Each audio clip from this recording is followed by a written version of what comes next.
Praise lord. హల్లెలూయా. కూడి ఉన్న మీ అందరికీ వందనాలండి. దేవుని పేరిట అమ్మగారు కూడా వందనాలు. మనం అందరం సంవత్సరం మొత్తం ఎదురు చూసేది ఈ ఒక రోజు కోసమే, క్రిస్మస్ రోజు. క్రిస్మస్ రోజు హ్యాపీగా ఉండి, హ్యాపీతో ఏం చేస్తాం అందరం? Happy Christmas, happy happy Christmas, happy happy Christmas. Happy లేదు, ఓన్లీ పదం చెప్తారంతే. Happy happy Christmas, happy happy Christmas, merry merry Christmas, merry merry Christmas. Okay, మనం క్రిస్మస్ ముందు రోజు ప్రతి సంవత్సరం ఎలాగైతే యేసుక్రీస్తు వారు జన్మించిన ప్రక్రియని మనం ఎలా అయితే ఆ దినములను గుర్తు చేసుకుంటూ ఎలా అయితే మాట్లాడుకుంటామో, సేమ్ అలానే మనం ఒకసారి జ్ఞాపకం చేస్తున్నాం. అందరం హ్యాపీగా ఉండాల్సిన సమయంలో మన కోసం జరిగిన మంచి, దేవుడు తండ్రి అయిన దేవుడు తన కుమారుని ఎందుకు పంపించారు, అవన్నీ మనకు తెలిసి ఉన్నాం. అవన్నీ మనం ఇప్పుడు ఆనందంతో గుర్తు చేసుకోవాల్సిన సమయం కాబట్టి మనం ఒకసారి అంతా గుర్తు చేస్తున్నాం. స్టోరీ ఎలా జరిగింది, దేవుడు ఎలా జన్మించారు, ఆ టైంలో ఏమేమి జరిగినాయి, ఇవన్నీ గుర్తు చేసుకుందాం. మనం మామూలుగా ఆ, లూకాసు వార్తలో చూసినట్లుగా మొదటి అధ్యాయంలో ఏమని ఉంటుందంటే, దేవుడు జన్మించడానికి ఒక గర్భాన్ని ఎన్నుకున్నారు దేవుడు. ఎవరంటే కన్యామరియా గర్భాన్ని ఎంచుకున్నారు. కన్యామరియా గర్భంలో వినండి, మీరు మామూలుగా పెట్టుకోండి, నేను చెప్తా ఉంటాను వినండి. అందరికీ తెలిసిందే కానీ ఒకసారి మనం గుర్తు చేసుకుందాం. ఏంటంటే, మరియాతో దేవదూత ప్రార్థించుచుండగా మాట్లాడతారు. నీవు ధన్యురాలవు, దయాప్రాప్తురాలు, నీకు శుభమని చెప్తూ దేవుడు నీకు ఒక బాధ్యతని ఇస్తున్నారు. లోకానికి రక్షణ తీసుకొచ్చే తండ్రి కుమారుడు నీ గర్భాన జన్మిస్తున్నారు అని చెప్పి ఆవిడ చెప్పడం. ఎందుకంటే నువ్వు ధన్యురాలు, స్త్రీలలో నువ్వు గొప్పదాను, ధన్యురాలవు, వినయం కలిగి ఉన్న దానివి, దేవుడైన దానివి, దేవుడు దాసురాలు కాబట్టి నువ్వు అని చెప్పి ఆవిడికి చెప్తే, ఆవిడ విని ఎంతో సంతోషించి, నేను దేవుడి దాసురాలను, నాకు ఇది ఎంతో ధన్యకరంగా ఉందని చెప్పి ఆవిడ తీసుకుంటుంది.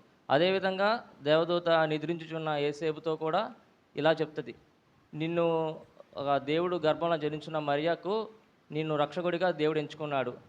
ఆవిడ జాగ్రత్తగా డెలివరీ అంటే ప్రసవం అంతా అయ్యి దేవుడు జన్మించడానికి నువ్వు దగ్గరుండి మరియని చూసుకోవాలని చెప్పి యేసేపుతో కూడా దేవదూత ద్వారా దేవుడు మాట్లాడించి వారిద్దరిని ఏర్పరచుకొని దేవుడు కార్యాన్ని, దేవుడు ఎలా అయితే రాసుకున్న ఆయన ప్రణాళిక ప్రకారం జరిగిస్తూ ఉంటాడు ఇదంతా. దీన్ని బట్టి మరియా ఏం చేస్తారు, తన స్నేహితురాలు ఎలిజబెత్ దగ్గర కూడా వెళ్ళి ఈ విషయం పంచుకుందామని చెప్తే తను కూడా గర్భంలో ఉంటుంది. ఇదంతా జరుగుతున్నప్పుడు తను ఒక 3 నెలలు అక్కడే ఉండి, తర్వాత యేసేపుతో కలిసి ప్రసవం అయ్యే టైంలో బెత్లెహేం దగ్గరకు వచ్చి బెత్లెహేంలో పశువుల పాకలో ప్రసవం ఉంచుతారు. ఇది మనకు జరిగింది, ఇదంతా మనకు తెలిసింది. ఇప్పుడు దేవుడు యేసేపు మరియానే ఎందుకు ఎంచుకున్నారు? మొదటిగా యేసేపు విషయానికి వస్తే, యేసేపు దావీదు వంశస్థుడు. యేసేపు ప్రభు వారు తండ్రి వారు ముందుగా మనం అంతకుముందు వచనాల్లో గతంలోనే ముందుగానే చెప్పేది, నా వంశము నీలో నుండి వస్తుందని ఒక వాగ్దానం ఉండిద్ది. దాని నెరవేర్పు ప్రకారం ఆయన దావీదు వంశస్థుడు అయిన యేసేపు తండ్రి ద్వారా ఆయన ఆ పట్టణంలో జన్మించడానికి కోసం యేసేపుని ఎంచుకొని, యేసేపుని తన గర్భానికి అంటే దేవుడికి తండ్రికి రక్షకుడిగా, ఇప్పుడు ఆయన యవనస్తుడు, మరియా యవనస్తురాలు, వీళ్ళిద్దరికీ ముందుగా ప్రధానం జరిగి ఉండిందని మనకు తెలుసు.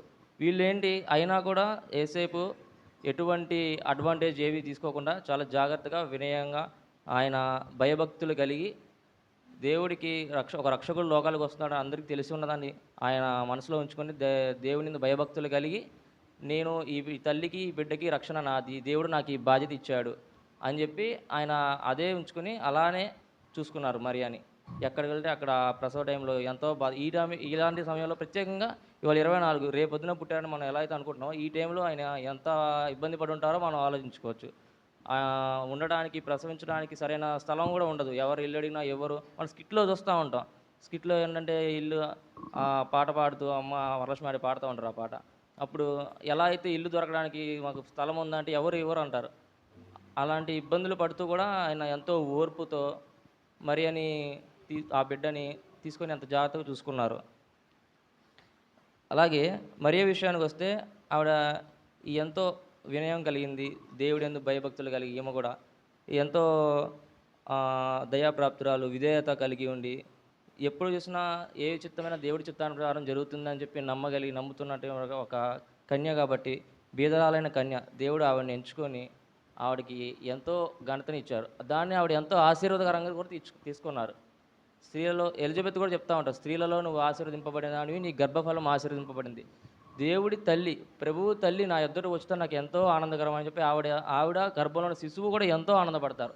మరియకి, ఏసేపుకి, ఏసుపు తండ్రి వారు అంత ఘనతనిచ్చి వారిద్దరూ కూడా దాన్ని ఎక్కడా కూడా దుర్వినియోగం చేయకుండా బాధ్యతగా వాళ్ళకి ఇచ్చిన పనిని సక్రమంగా ఎలాగైతే చేసి ఉన్నారో, మనం కూడా దేవుడు మనకి ఏదైతే చెప్పినో మనం ఎలా ఉండాలో, మన పని ఏంటి, మనకి ఏం చెప్పాడు దేవుడు, దాన్ని మనం తుచా తప్పకుండా అలాగే పాటించాలి.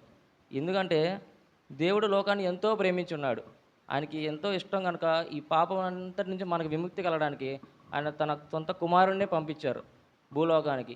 మనుష్య రూపంలో పంపించి మన పాపల నిమిత్తం ఆయన మరణించి మళ్ళీ మృతుల నుంచి తిరిగి లేచి మనల్ని కూడా పరలోకంలోనికి, నిత్య జీవితంలోనికి తీసుకెళ్ళడానికి ఆయన చేసిన ప్రణాళికలో, ప్రతిక్రియలో ఎటువంటి తేడా, మార్పు, చేర్పులు ఏమీ లేవు. యాజ్ టీజ్గా చేశారు. మనం ఏం చేయాలి? ఆయన బైబిల్లో రాసి పెట్టి ఉంచారు. 10 ఆజ్ఞలు ఉండే. ఆజ్ఞల ప్రకారం మనం ఎలా ఉండాలి, ఏం చేయాలి, దేవుని ఎరిగిన పిల్లలుగా, దేవుని ఎరిగిన వారి మనుషులుగా మనం ఎక్కడ వెళ్ళినా, ఏ పని చేసినా దేవుడికి మహిమార్థంగా ఉండేటట్టుగా అది ఉండాలి. అది మనల్ని చూసి ఒకళ్ళు ఇలాంటి వాళ్ళు అలాంటి వాళ్ళు అనుకోకుండా, వాళ్ళు వీళ్ళు దేవుడి బిడ్డలరా అందుకని ఇలా ఉన్నారు అని చెప్పి అనుకునేటట్టుగా మనం ఉండాలి. ఇప్పుడు ఏసేపుకి, మరియమ్మకి ఇచ్చిన పనిని వాళ్ళు ఎలా అయితే పూర్తి చేశారో, వాళ్ళు ఎంత నమ్మకంగా దేవుడు నాకు ఇది ఇచ్చాడని చెప్పి దాన్ని ఇంకా ఘనంగా తీసుకొని కృతజ్ఞతలుగా ఉంటూ అలా ఉన్నారు కాబట్టి ఈరోజు వాళ్ళ గురించి మనం చదువుకుంటున్నాం, ఇదంతా చూస్తున్నాం.